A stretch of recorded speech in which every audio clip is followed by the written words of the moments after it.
I'm 81 years old, and I need to tell you the things no one had the guts to say to me when I was in your shoes.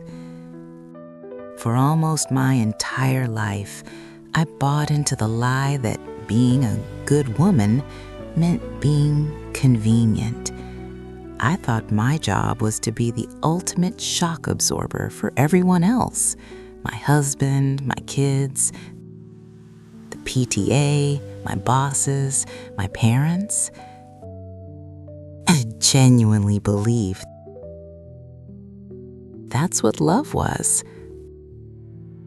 I thought wisdom was just another word for keeping my mouth shut and making sure everyone else's life ran smoothly. I was wrong about all of it.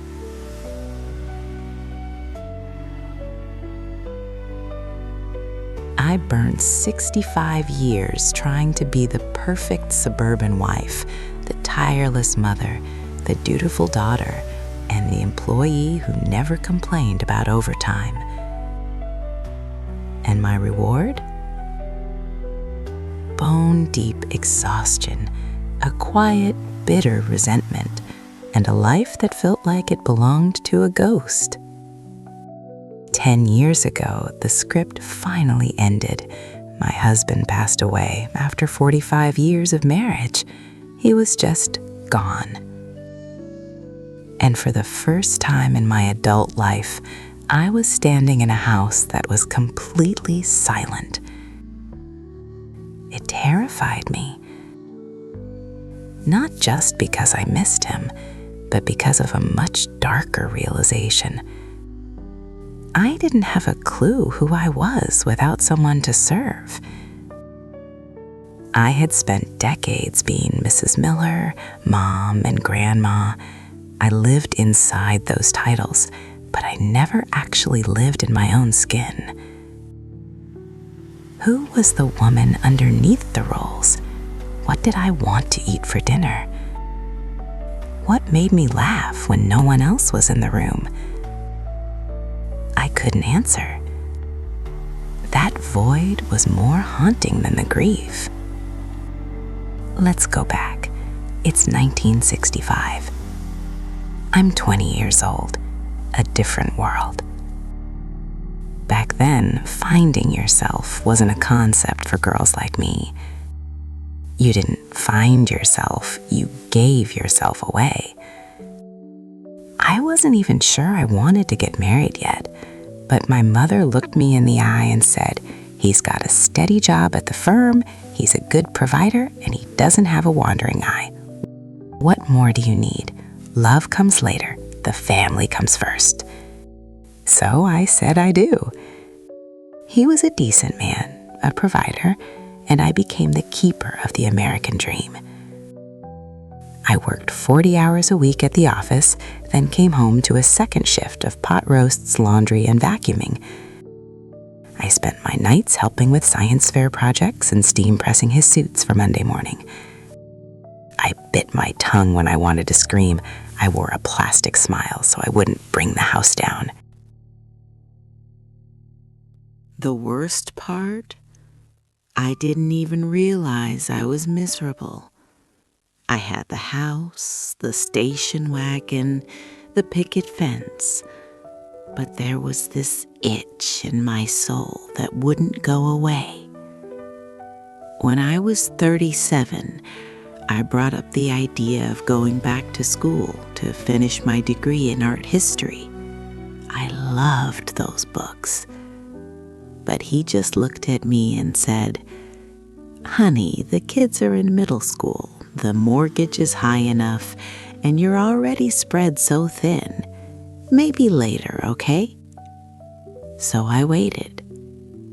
Then the 80s and 90s hit, and it was a blur of tuition payments, soccer games, and corporate ladders. When the nest finally emptied, he started talking about the retirement fund and a cabin in the Smokies. Then his parents got sick. He kept saying, "Just a few more years, Val. Just hold on." and I held on. At 60, I buried my mother-in-law and thought, now, finally, it's my turn. But then my daughter's marriage fell apart. She'd had to take a high-stress job in the city to survive, and guess who became the full-time nanny? Grandma will save the day, everyone said. I tucked my dreams back into the bottom drawer. Then, at 71, he died, and there was no one left to wait for. We were raised to believe that selfish was the worst thing a woman could be. We were taught our value was measured by our scars and our sacrifices. It's a lie, a total, devastating lie. You can't pour a drink from an empty pitcher. When I finally looked in the mirror as a widow, I saw a stranger, a tired, faded woman who had vanished decades ago. I spent the first year of widowhood just sitting on the porch. No one to cook for, no one to schedule for. Life felt like a movie with the sound turned off. But then, cleaning out the attic, I found an old postcard he'd sent me when we were dating, back when he was working a summer gig in California. He wrote, "You are so sharp, so electric. I love how your eyes catch fire when you talk about the theater."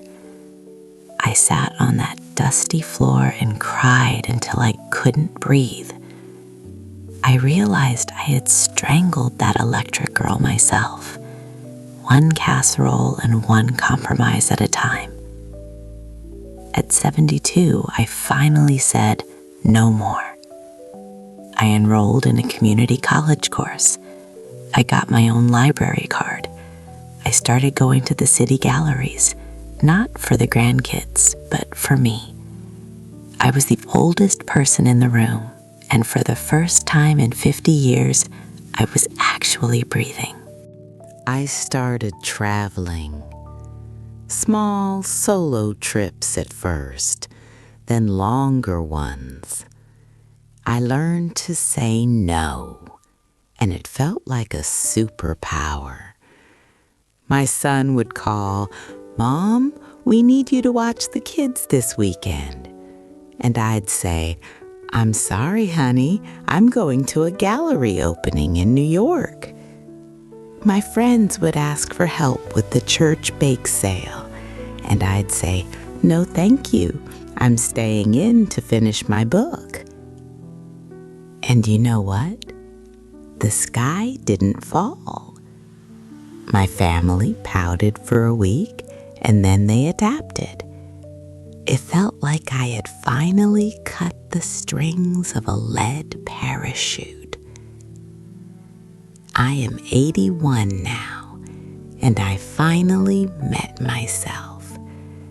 I'm not just a Nana, I'm Valerie. I like bitter espresso, independent films, and walking through the city at dusk. But the regret is still there. I lost 65 years to should, when I could have lived for want. Listen to me while your hair is still its natural color. What I wish I knew at 30 or 40 is this: having your own desires isn't a sin. Having a life that isn't a service to others is a requirement. Putting yourself first is the only way to survive. You think you have time. You think once the 401k is hit, once the kids are in college, once I retire. But the perfect time is a mirage. There will always be a family crisis, a sick aunt, a renovation, or a financial dip. You will blink and you'll be 80, realizing you never actually showed up for your own life. Don't wait for permission. No one is going to hand you a trophy for your suffering and say, "Okay, you've bled enough. Now go be happy." You have to seize it. If you want to go back to school, go today. If you want to quit that soul-crushing job, start the exit plan now. Don't stay in a marriage that makes you feel like a ghost just for the sake of the family unit or the mortgage. Life isn't a rough draft. There is no edit button. This is the only copy you get. Every single day you spend tolerating something that makes you miserable is a day you've tossed into the incinerator. You can be a good person and still have hard boundaries. In fact, you're a better mother and a better friend when you aren't a hollowed-out shell. An exhausted woman can't warm a home. She can only haunt it. We were taught to be good girls. We ground ourselves into the dirt to make sure everyone else had a path to walk on. But the world has changed, and you have a choice we didn't think we had. Don't waste your life trying to be agreeable to everyone. You'll never win that game. Someone will always call you selfish. Let them. All that matters is whether you can look at your reflection and see a woman who is actually alive. I see you young women out there making the same mistakes, taking on the world's weight, afraid to offend, putting your soul on the back burner. I want to shake you and scream, "Wake up! You are the only person who can save you."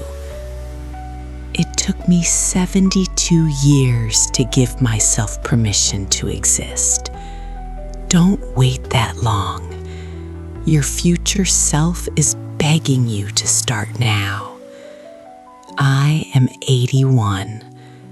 I've lived my own life for only 9 years, and they are the best years I've ever had. I am more me now than I was at 25. I am finally free. But I'd give all the money in my retirement account to have found this spark at 35 instead of 72. To have lived without the fear of what the neighbors would think. To have stopped being a martyr for everyone else's comfort. The clock is ticking. What are you going to do with your one wild and precious life? Are you going to spend it waiting for a thank you that will never come? Or are you going to wake up and claim your seat at the table? Don't spend your life in the coat check while everyone else is watching the play.